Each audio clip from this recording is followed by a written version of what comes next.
guess that's basically what I have to say about that. I want y'all to welcome Malenie Leva.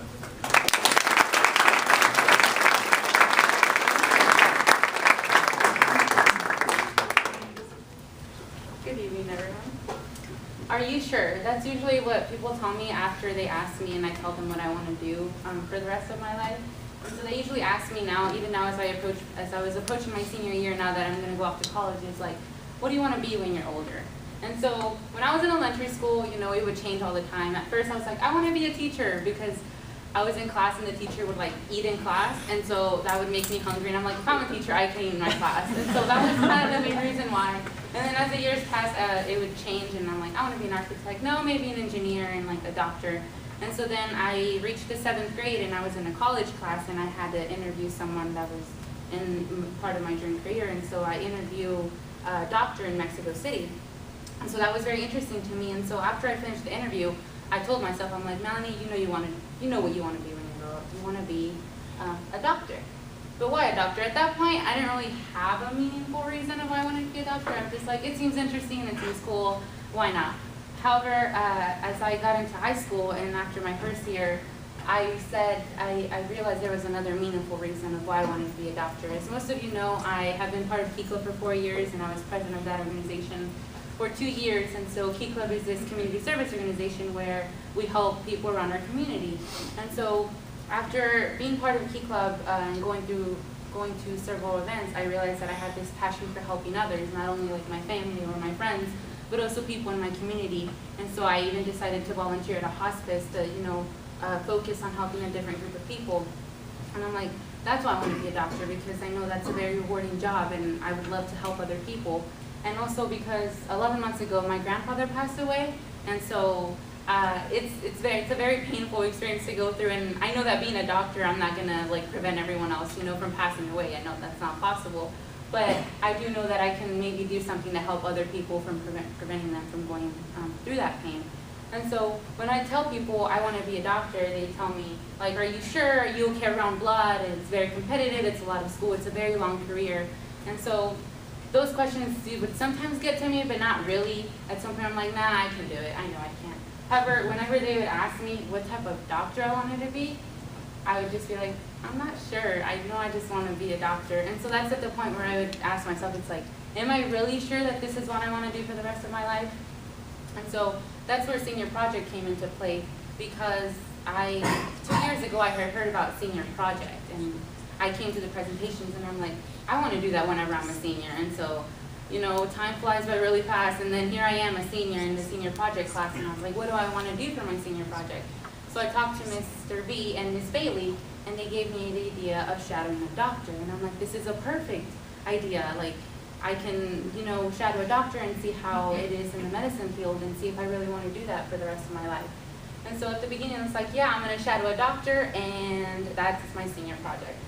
However, I realized I needed to challenge myself a little more, and so Ms. Bailey gave me the idea of shadowing a doctor in Mexico City. And so I'm like, Mexico City, I love traveling, I've kind of never been there, sure, why not? And so that was my goal. I said I would challenge myself a little more, and my goal was to shadow someone in Central Texas and then shadow someone in Mexico City and compare healthcare. And so I'm like, yes, that's my Senior Project, it's going to turn out great. So the first thing that I did was talk to my parents, because I was trying to go to another country, and I was trying to go to Mexico City, and as we know, Mexico City, doesn't have the best reputation. And so I talked to my parents and I told them, and they were very supportive, and they said, yeah, sure, just keep us updated. And so then, okay, the first thing that I need to do is find a doctor in Mexico City, because I can't just go to Mexico City, come back, and then go again, and be like, this is the doctor I want to shadow. I don't have the time or the money to do that. So I was talking to my cousin. As some of you know, my cousin is living with me now, and she has an uncle in Mexico City. She said, well, you can just shadow my uncle. And I was like, hey, that's a good idea. So then I talked to Dr. Espinoza, and he's a general surgeon in Mexico City. He specializes in endoscopy. And so I talked to him. That's actually me and him in Mexico City. So I talked to him, and I told him about me, my project, and what I wanted to do. And he said, yeah, sure, just keep me updated with what you want to do. I was like, yes, this is going like even better than I thought. I didn't think finding a doctor in Mexico City was going to be as easy. So then I had to plan the trip. how was I going to get to Mexico City? I told my parents, but they were not going to go with me because, you know, they have jobs and they can't just give like a week. And so I talked to my dad and I was like, how are we going to get there? I can't really drive there because it would be dangerous. It's a long ride and it would just be my cousin and I and 2 teenage girls driving to Mexico City. And so I'm very, very glad that I have very supportive parents, and my dad said that he would pay the plane tickets. And so I was like, yes. He's like, just when do you want to go? And so I figured if I was going to Mexico City, I wanted to make it for a while and not just a weekend. And so I planned to go for a week, and I decided the week of spring break. So we planned to go, leave the Thursday before spring break started, and be there for a total of 10 days, and then shadow Dr. Espinoza, and then head back to Austin. And so that was easier than I thought. My dad, you know, paid the plane tickets, and it was all fine. I'm like, yes, like pretty much all I have to do now is wait. But at this point, it was like November, so I had from November to March. And I was like, I have to do something with my time, but I still have half of the project that I need to do, which is shadow someone here.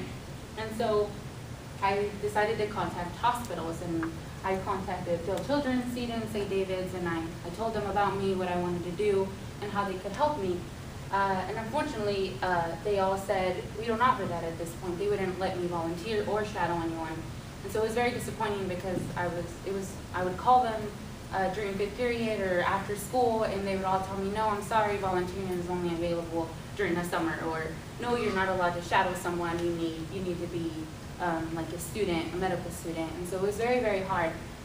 And so it was very disappointing and it was very frustrating. However, I said, knowing me, Malenie Leva, I cannot give up like this. I can just be like, you know what, it didn't work out, I'm gonna shadow someone in Mexico, I give up. So then I started reaching out to other people. So I created this letter, and they basically said who I was, what senior project was, what I wanted to do, and how they could help me. And so I figured that I could reach out to other people and they could help me some way or another. And so the first person was Miss Hart, because I knew her dad was a retired kidney transplant surgeon. So maybe she could talk to him, and then I could somehow, you know, get in touch with someone. And so that took a while. It took a while for him to get back to me. So I also talked to Miss Antagata, because I know she had worked in a hospital. I'm like, well, maybe she knows someone. That didn't really work out. So then I talked to my dad's friend, because his wife is a nurse. And I'm like, well, maybe she knows someone and that can help me. That didn't work out either. And so I was talking about my frustrations to my friends, and Marita Henley comes up to me and she's like, oh, I'm actually going to shadow someone in the weekend. Do you want me to send you the person's email? And I was like, yes, please do. So I was really excited. I contacted the lady and she told me what I needed to do. And so I went onto the internet and I found a doctor that works for Seton Hospital, and she was a cardiologist, and her name was Dr. Borges.